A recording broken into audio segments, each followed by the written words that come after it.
தமிழர்களின் வீரத்தை மென்மேலும் இந்த உலகிற்கு எடுத்து காட்டிய என் உயிர் தலைவர் மேதகவே பிரபாகரன் அவர்களின் வீரத்தினை நெஞ்சிலே ஏந்தி இந்த கூட்டத்திற்கு வருகை தந்துள்ள அத்துணை நாம் தமிழர் கட்சி உறவுகளுக்கும் என் அண்ணன்களுக்கும் தம்பிகளுக்கும் சீமானின் தம்பியின் புரட்சிகரமான வணக்கம்.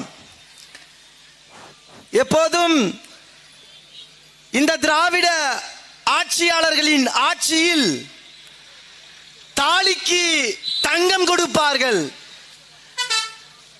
இந்த விக்கிரவாண்டி இடைத்தேர்தலில் இந்த தொகுதி மக்கள் அனைவரும் வருத்தப்படுவதுண்டு.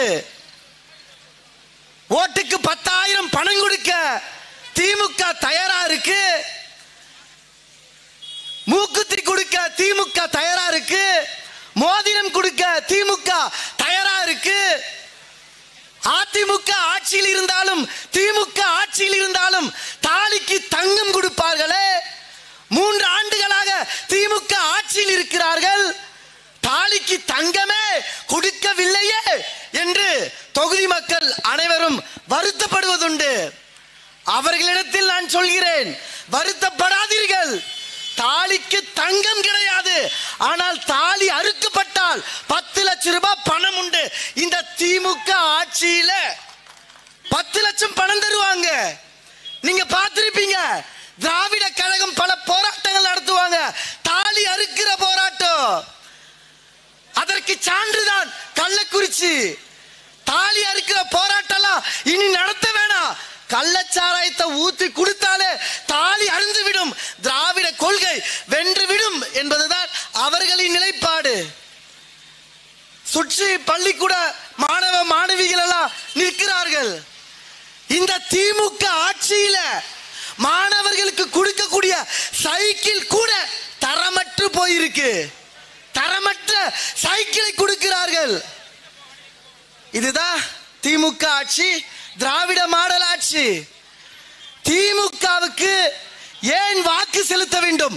ஒரே ஒரு கேள்வி நீங்கள் கேளுங்க. மகளிருக்கு நாங்கள் 1000 ரூபாய் பணம் தருவோம்னு சொன்னாங்களா இல்லையா? திமுக ஆட்சி அதிகாரத்தில் இருக்காங்க. தேர்தல் நேரத்தில் பணம் தரதா சொன்னீங்களே, பணம் கொடுத்தாங்கன்னு கேட்டா தகுதி வாய்ந்த மகளிருக்குத்தான் 1000 ரூபாய் பணம்னு சொல்றாங்க. ஏமாற்று தானே இது? நீட்டு தேர்வை ரத்து செய்வோம் என்று பேசினார்கள். நீட்டு தேர்வை இந்த திமுக ரத்து செய்ததா? ரத்து செய்யலையே. சாராய கடைய மூடுவென்று சொன்னாங்க.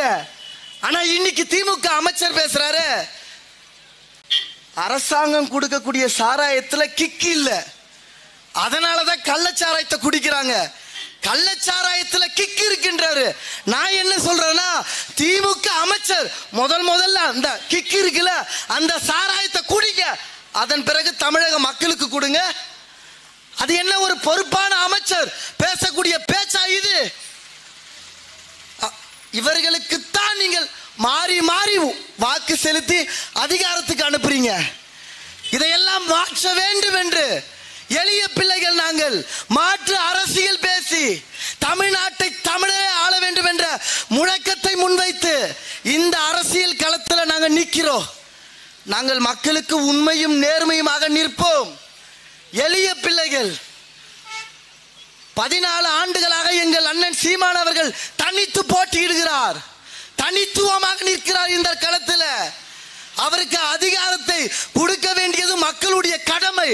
அதிகாரம் வலிமையானது, அதை அடைந்து விட்டால் அனைத்தும் எளிமையானது என்று கற்பிக்கிறார் புரட்சியாளர் அண்ணல் அம்பேத்கர் அவர்கள். அவர்களின் வழியில் நிற்கக்கூடிய பிள்ளைகளுக்கு வழி தாங்கி நிற்கிறோம். ஒளி வாங்கி சின்னத்தில் வாக்கு செலுத்துங்க, எங்களிடத்தில் அதிகாரத்தை கொடுங்கள். புரட்சி எப்போதும் வெல்லும், நாளை மலரும். நாம் தமிழர் கட்சி அரசு அதனை சொல்லும். நாம் தமிழர். அடுத்ததாக தோழிங்கர் ராஜ்குமார் அவர்கள்.